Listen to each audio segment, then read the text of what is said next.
many people mention space. How important is space in Feng Shui? Space is everything. You know, whether the relative size of the space compared to the job or the task that needs to be done in the office is important.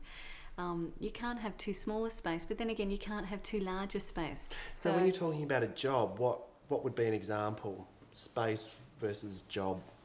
Everything needs to be in balance. Feng Shui is about balancing everything, balancing size, balancing energy, balancing yourself, supporting yourself, so that if you have 3 people working in an enormous warehouse, the productivity is not going to be too high because they're going to feel that they're missing something, like the team of 100 people that could fit in the space with them.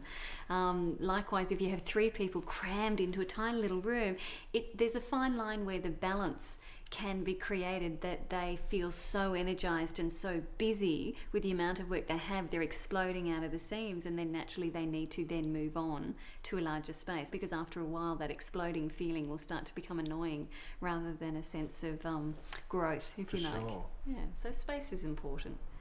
When we come back, we give Tanya the biggest challenge, my home office. Welcome back. This was the biggest challenge we gave Tanya yet, my home office. It's a place where I spend a huge amount of time.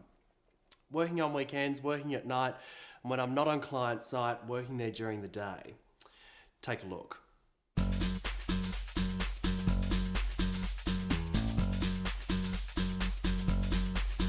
There was piles of stuff everywhere, and a part of the brief that I had for you was that my desk had to stay because I love my desk. It has sentimental value. I got it when I was a teenager and did it up. And my lectern was where I gave my first speech. Not a very good one, I might add, but it was where I gave my first speech. So what improvements, when you looked at it, what improvements could you see? Well, you've already mentioned one yourself, Sam, the piles of stuff everywhere. It's great that you're that busy and that you've had that much work, but it's past now, so you need to file it, cull, declutter. But what do you do when you're still working on all of those piles? You have to delegate and allocate time and space for things that are appropriate, like A pile, B pile, C pile, you know, things of most importance. Basically, Feng Shui is about being organised as well, because when we're organised, we're energised, we're on top of things. So Feng Shui, as you can see, overlaps into common sense and good office work as well. Well, luckily, Adrian was with me again, and we went and attacked my office. Take a look.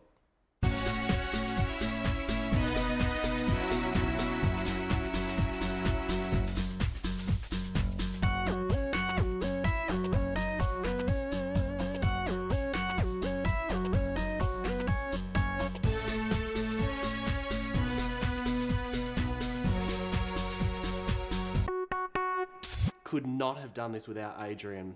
Tanya thought the same when she saw my office this afternoon. Take a look. So Tanya, what do you think? Adrian's put a lot of work in helping me with this. I can see. You've both done a great job, Sam. It looks like a different office and it feels like a different office. It does. Most importantly, all your clutter is gone. So you have room for new business opportunities to come in. How do you feel with your desk placed here under the window with your back to the wall? Really good. It's been a few days now, and what it's allowed me to do is really allowed me to focus on my task at hand rather than all of the work that I need to do. And looking out the window, you're distracted by passers-by and traffic and light playing on your eyes, whereas here where you're sitting, you have a clear view of the opportunities, meaning the people coming in and out. If people come in and greet you, you're in an empowering position, supported from behind. And we've got plenty of space, so plenty of space for meetings, plenty of space for new work. Over to the Plenty of right. space for more piles on the floor. No, that's not the idea, Sam. We don't create the problem again. No, I won't. You move on.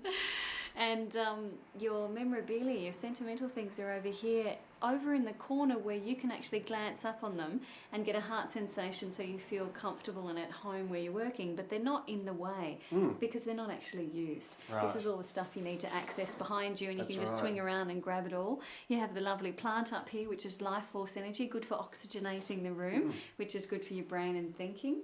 So, you know, this is brilliant for the classical form school Feng Shui, which is just the physical stuff that everyone can do. You've done a great job. Excellent. Thank you.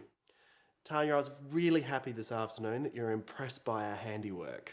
I think you did a great job, Sam. It's obviously a lot of heavy work lifting, and I'm in no shape to do that. And I think the office feels and looks much better than it did before. Check out what the people in the street want to improve about their office. More space, more light.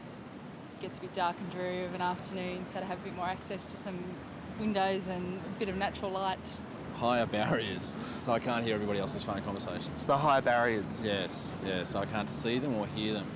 I'm a very quiet worker. It fusses me a lot when I'm overhearing 50,000 people's conversations all day. They've already rejigged the floor we're on, which is they've taken the screens away.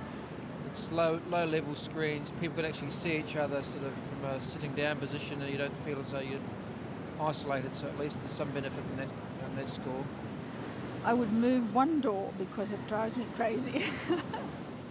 What drives you crazy about it? Well, it just makes clients coming in and out awkward because it's too close to my desk and we seem to be always sidling around it. So Right. Improvements will only be for myself, and that is obviously with my desk is just making it more my desk with my stuff.